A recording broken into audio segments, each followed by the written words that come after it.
Out here in Louisiana, during slavery, on plantations just like this, the French was dominating this area. And whenever there were black people who ran away from the plantations, they would get branded. And the brand would be a logo of the French heraldry. It's the fleur de lis.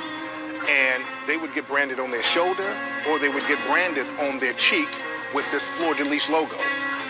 And what's interesting about this logo, now today, this same logo is the logo for the New Orleans Saints football team. So a football team dominated by black people playing today are walking around with logos of runaway slaves. And it's so ironic that so much of the brutality meted out against African men, against black men, is supposedly because we are lusting for white women. I knew there was another reason why I do not like the New Orleans Saints or New Orleans. That was other than the fact that I'm from Atlanta, born and raised. I knew there was another reason. Couldn't quite put my finger on it. But that video, And when I did a little bit more research on it, one other thing that I came to realize or find out is the fact that when the runaway slave would be caught and branded on the shoulder with a fleur de lis, they would also crop his or her ears. They would crop their ears, cut off a piece of their ears. And then if they ran away a second time, that's most likely when they branded them on the face, but then they will also cut their hamstring. And if you've ever pulled a hamstring, you know that once you pull a hamstring, you can't run. But they would subject the person to that and other brutalities.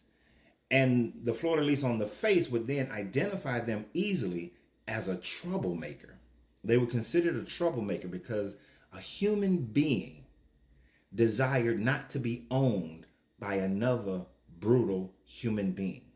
And even if some people are going to say, oh, well, they weren't all brutal, even if they weren't all brutal, there's no such thing as a good master. There is absolutely no such thing as a good master, because no person should ever be owned by another person. Now, I know to some they're going to say that, oh, so you want to take the symbol down, just like you're taking the Confederacy symbols down. Yes.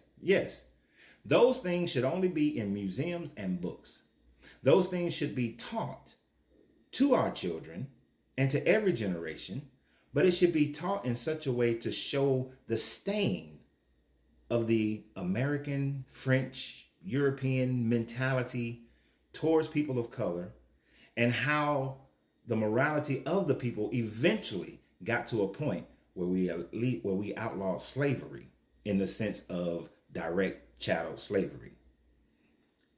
In that way, maybe history won't ever repeat itself. Not to make people feel bad about their ancestors, but to make people realize how immoral our ancestors were, so that we can do things to correct the situation today and make things fair and equal for everyone, and so that we never go back to that situation, whether it's oppressing black people, oppressing Asians, oppressing Latins, Hispanics, whether we're oppressing white people, to oppress no one and to enslave no one, because of the horrors that this world history has thus shown. That's what it's about. So y'all have a great day.